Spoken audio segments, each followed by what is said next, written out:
Welcome to the App Advisory Show, your fortnightly dose of all things cloud accounting, apps, and app advisory. Hello all, welcome to another session of the App Advisory Show. I've got Mr. Ollie Krishnan. How are you doing, Ollie? All right? Yeah, very well, thanks, Matt. Thanks for having me on. Good. So you're part of the Starling Bank team, and I'm really intrigued today because I think that the whole challenger bank world has been pretty interesting to watch. And as an end user of challenger banks, it's really cool to see how the difference is to the old incumbents that we've had. But tell us a bit about you, Ollie, about where you were before Starling and how you came to be about and what you've been doing with Starling. Yeah, sure. So firstly, thanks for having me on. I do listen to the podcast and think you're doing great things on the show. So privileged to be alongside so many other people in this space. In terms of my background, so I've been at Starling for 3 years in June. I look after our Accountancy Partnership channel, and we also have a lending partner program as well that I get involved with. So I have a hybrid split between the two. Ultimately, before I was at Starling, I worked for another digital bank called Cash Plus, and prior to my time in the sort of fintech world over the last 6 years now, it's flown by. I spent a little bit of time in recruitment, also working with accountants in investment banks and placing accountants roles. So slightly different angle, but my interest was driven by sort of digital banking. So there's an opportunity to pitch myself into a partnership role, and that's sort of where my journey began. So that's a little bit about me. So that was a move in sort of the fintech, the challenger bank. You actually really like the look of where that was going, because like 6 years ago is pretty early to be thinking about that. Yeah, so where I used to work with so many different banks, they were more sort of traditional high street tier one banks and investment banks and asset managers. I was sort of quite heavily following the emergence of fintechs, digital banks, and the technology that come with it. And I was looking at the Starlings, the Monzos, Revoluts, Tides as they were building their journey. And I come across Cash Plus, which were actually one of the original challenger banks in that space. And there was an opportunity for me to join their partnerships team, and I worked a lot with accountants when I was there, and then the opportunity arose for Starling to build out the partner program. So it was great to be able to build that from scratch. Brilliant. Well, a good move or a good foresight to be thinking about this area, because it's definitely a growing area. So tell us a bit about Starling, like the history and where it's at now, and it's just some of the aspects that you get involved in. Yeah, absolutely. So it's come a long way. In the last 3 years since I've been with the bank, we have gone to nearly supporting 500,000 customers on the business banking side. We have over 2.7 million customers throughout all of our services. So essentially, the start of Starling was back in 2014. Starling was founded by our CEO, Anne Bowden. It's basically in the wake of the financial crisis. She felt that a lot of the traditional sort of banks, she felt there could be a better experience offered to sort of the incumbent banks and banks of the past, where technology was a key driver to that. It was around the same time as well where smartphone technology and iPhone users and Android users is really kicking off, and obviously the emergence of cloud technology around that all at once. Business owners and customers wanted the on-demand service and being able to carry their bank in their pocket in their phone. So essentially, when no other bank could really sort of set up or achieve that, there was an opportunity for Anne to essentially quit her role at the time. She was COO of Allied Irish Bank back in 2012, and set up a bank by herself from scratch. It was a really bold, ambitious plan, and it's actually a really interesting story. So she essentially basically formed and secured all the funding herself and went on to write a book about it. It's something that will explain it far better than I am, but it's called Banking on It. The reason I want to, I suppose, plug that is because it actually is a really good business entrepreneurial story as well. So I'd highly recommend that. Essentially, what she wanted to do was build a bank that was technology driven.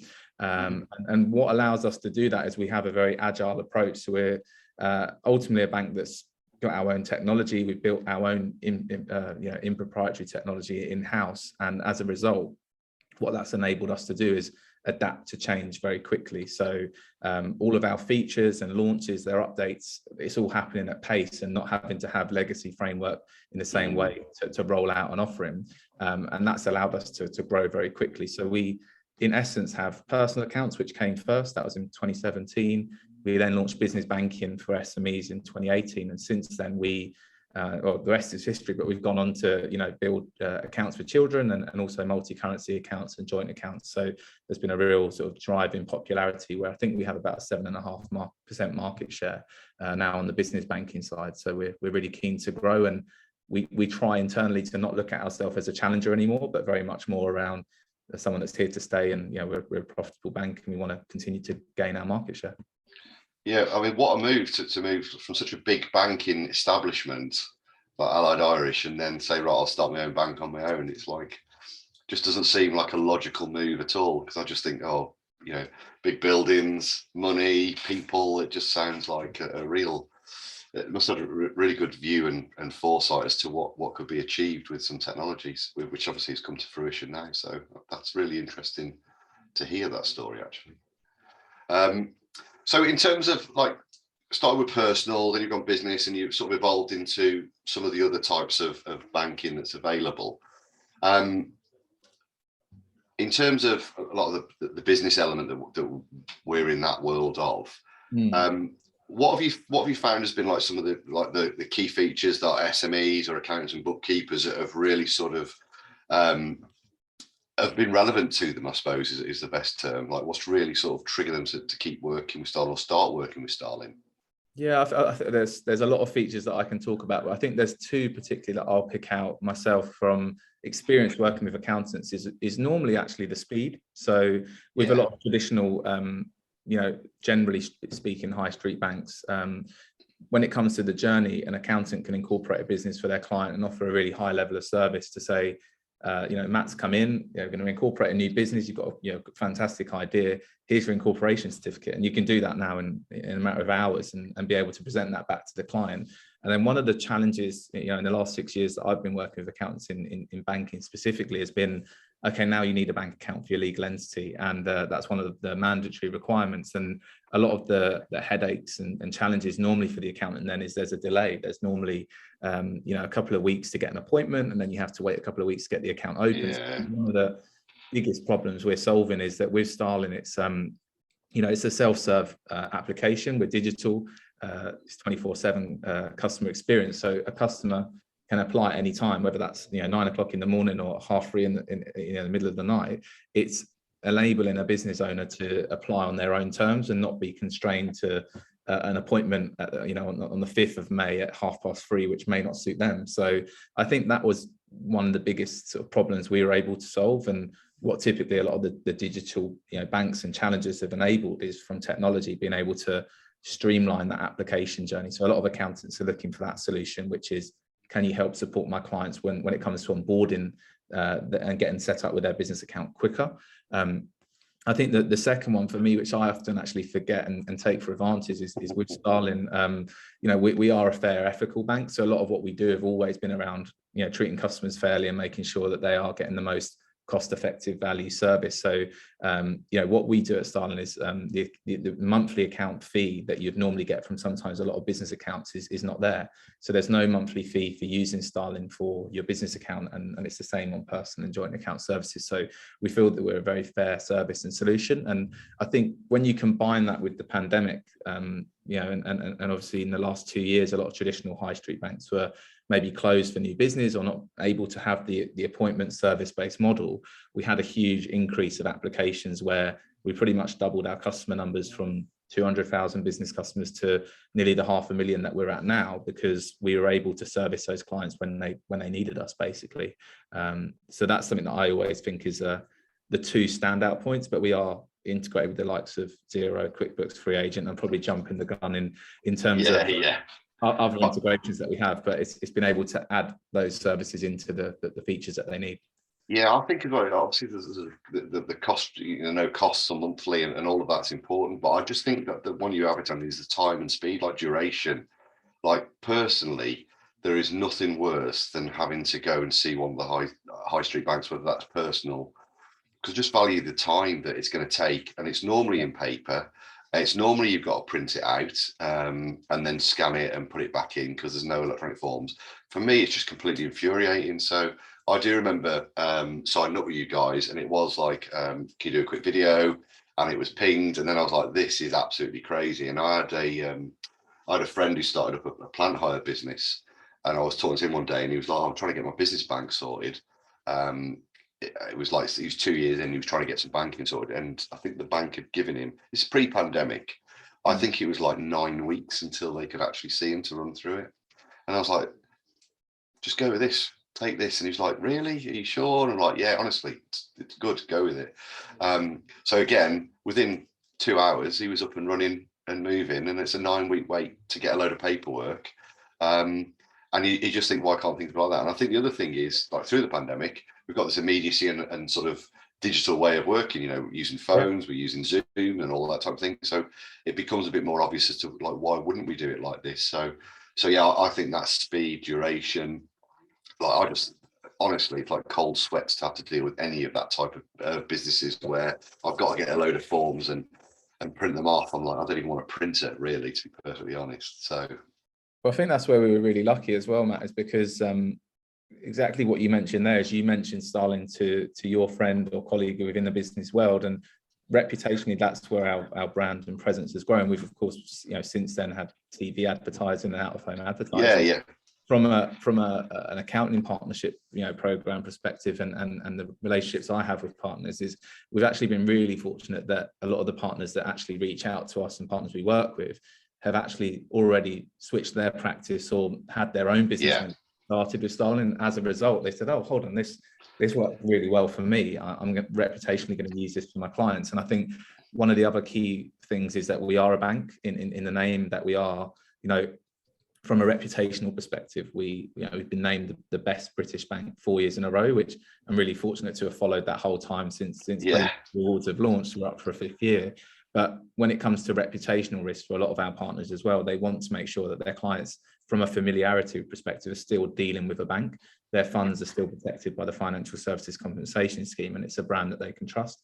So I think we're really lucky that on that journey, a lot of our partners, they day to day use Starling for their own business or personally, and because of that, the confidence in how Starling can support their business has grown as well for their customers. So been really lucky with that as well.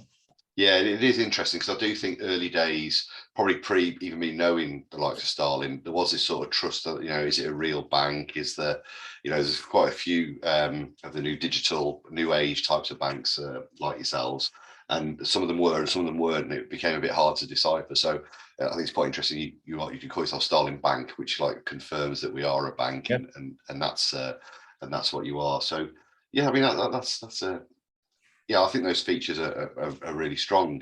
And then I think one of the feedbacks I started to hear about you guys was your interaction with the accounting world became quite well understood and quite well known. And has that been a key move as well in terms of being involved with those digital types of systems? You mentioned Xero, QuickBooks, Free Agent earlier on. Is that an area that you've really wanted to build on? Yeah, absolutely. I mean, there's two parts to that, in that, you know, my role within the business is I work with our accountancy partners, but also our lending partners as well. So we have a panel of brokers as well that introduced to us commercially for lending. So under the government support schemes, mainly through CBILS and the recovery loan scheme, which replaced. We also support with bounce back loans, but we supported with their banking and lending needs for those small businesses. But accountants and the bookkeepers, the relationships we have as partners are fundamental to that, because they are supporting those clients grow and establish their base in the businesses that they're operating. And I think that's where we've been able to develop the partner program more and more. I think where we are, we've got fantastic integrations with the likes of Xero, QuickBooks, and Free Agent through our marketplace. So that allows the customers to get real-time transactional pulls once they connect to those services. So I think a lot of practices that we work with are either using all of those softwares or migrating their clients to one specific service, e.g. Xero. And as a result, because we connected that feed so well, it also adds value to them because it's saving their clients time to reconcile and pull that data across. So I think hand in hand, it goes really well, because it's allowing the businesses to operate day to day, but also work really closely with their accountants with the technology that they're plugged into and connected with. And that normally is linked to then their lending needs and cash flow, and being able to look at future forecast as well. So that's been a big benefit of the features that we offer as well. Have you got an element of the product which the client can raise invoices or anything like that? Is there elements of like business kit? I think that I heard mentioned. Is that in there as well? Yeah, so we do As have an that. additional. So about a year and a half, 2 years ago, we launched our own in-house product, which is called the Business Toolkit. Yeah. The best way to explain the toolkit is it's an add-on feature which is customer facing. So it's not by any means there to directly compete with the likes of Xero, QuickBooks and Free Agent. They're actually a lot more complex in what they can do. But what that integration does is, for the toolkit, is it does allow our customers to raise invoices, manage their, ultimately have a to-do list on what's coming in, what's going out, look at their spend analytics and reports, but also if they did want to plug in to HMRC for quarterly VAT returns or tax, you can do that.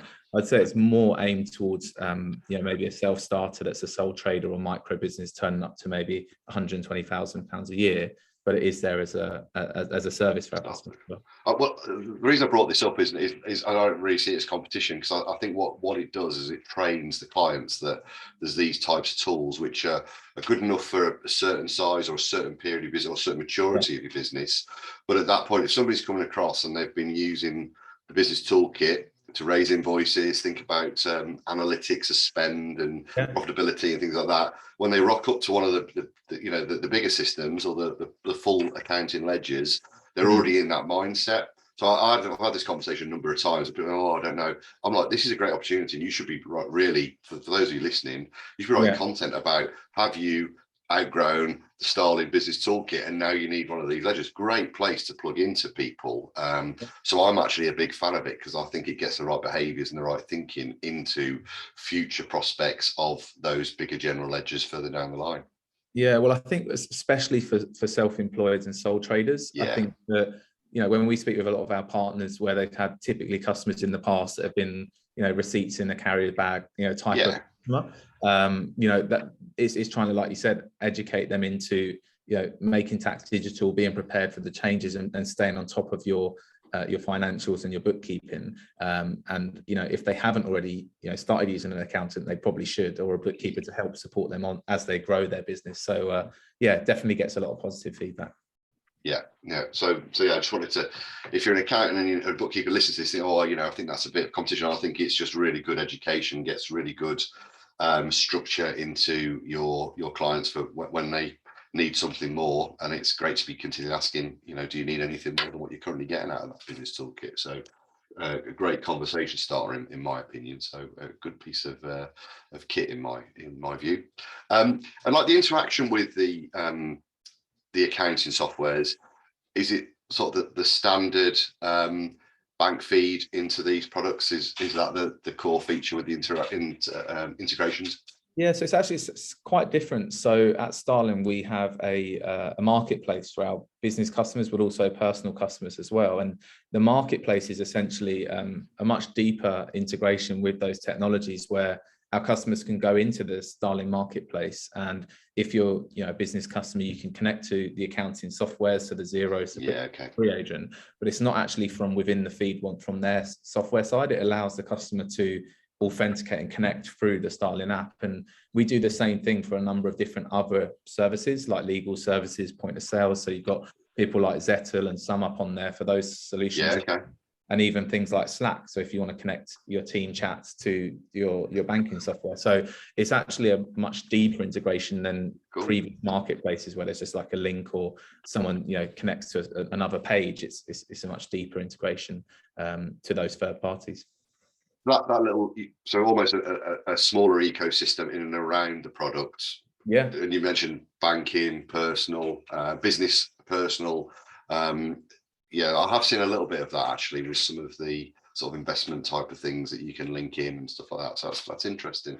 Is that something that is a play to sort of continue to develop by Starling, do you think? So we're always developing, on that side of things. On the personal side, it will be different to what's on the business marketplace. So you've got people on there, like you said, from an investment perspective, you've got wealth, for example, and that will be very different potentially to pension solutions or legal providers on the business marketplace.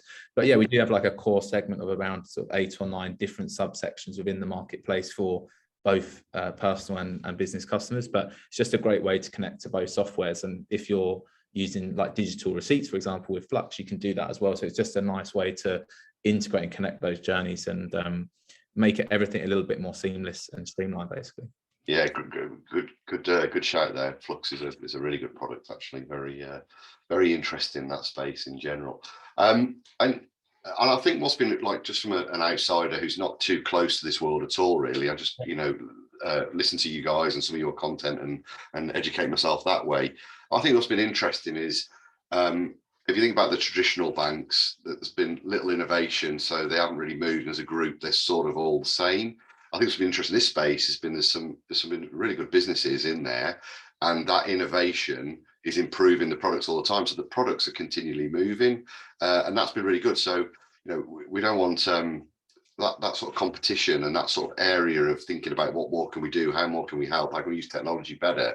I think has really built up a really good set of options there, but yeah. I do really feel that I think Starling have done well with linking in with the accounting and bookkeeping profession as well as anybody, really.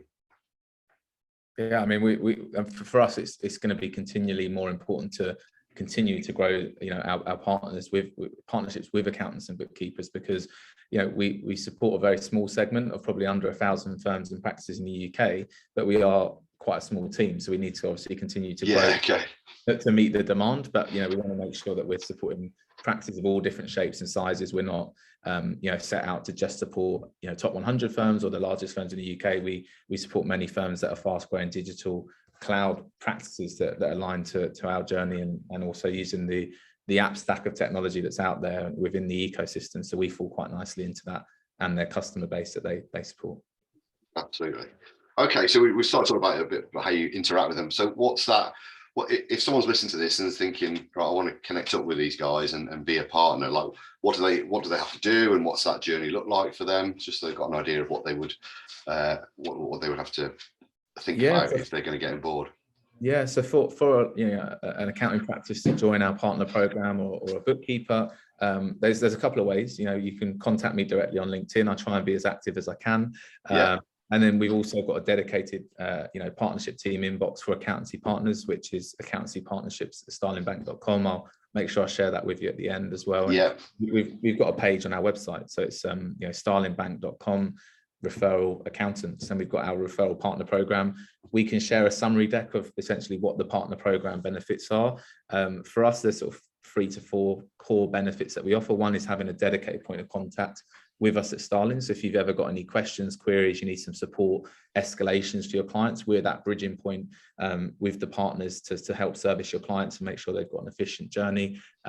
We provide each partner with their own dedicated application link, so that when they are referring their clients to Starling, they've got their own journey that they can follow. We basically position that with fully compliant marketing packs and materials and helpful guides and links to our videos of how you can connect to Xero and how you can open spaces and things like that for profit first models as well. So there's lots of different sort of helpful tips and content that we provide. Okay. We also actually, the reason why I've got the Starling Bank background is we get involved in quite a lot of sort of webinar sessions and education content. So although we love to sort of attend a lot of the larger shows as well, we were talking about that before. We were. We also get involved from a local level. To obviously in the pandemic we couldn't go out and meet our partners face to face, but we found that having Zoom sessions that are client facing to really provide education. It's not a sales pitch about Starling at all. It's about how we differ and how we can help. So it's a more of an educational offering that we support our partners with as well. So just to touch on that, Ollie, that's where you would support an accountant or firm with a client prospect facing conversation around digital banking, and Starling Bank would be part of that as well. We don't have the sort of traditional relationship management or telephone consultation with a new prospective client. The beauty of Starling, as you've mentioned with your own journey, is you can sign up through the app. But how we offer our value to our partners is we provide all of the compliant content and material and packs and links that you'll need to get started as a foundation. But we also offer the opportunity to do sort of wider reaching client facing sessions, so that if you have 30 or 40 SMEs all in a room of business customers that want to find out more about their banking options, we're happy to do that. But we do get involved in a lot of community events as well, where we've had partners before have sort of meet our partner day, and there's 5 or 6 different providers all within the same ecosystem, and you might have someone from Go Cardless, someone from someone from Dex, someone from Xero. So it generally varies from session to session that we get involved with. Great stuff. Okay, so they can connect up. They'll get to speak with the partnership team, maybe you or maybe somebody else.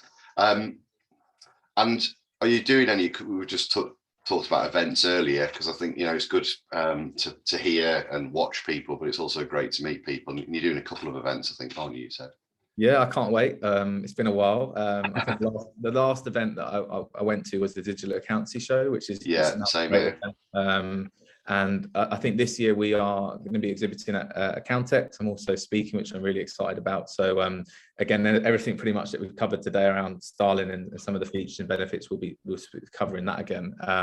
But then I'll also be at XeroCon this year, and maybe a few others later on in the year. So again, if you're stopping by at either of those events, do come over and say hi on the stand, and me and the team will be there to answer all questions and all things about Starling.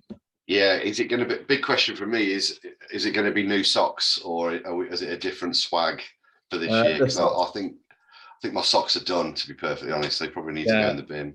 The socks always go down really well. When I joined Starling, I questioned it at first, because it's slightly different, isn't it? When you're a bank, you normally have the formalities of maybe a pen and notepad and some material about our offering. But where we're digital and we're aligned to the ethical statements that we make, we don't produce notepads for that very reason of paper. We're digital. So we have bamboo pens. We've used reusable straws in the past, and socks. I don't know if we've got a new version of socks coming. That's quite exciting, because I know a lot of the accounting partners that we work with and people in the community love a new pair of socks.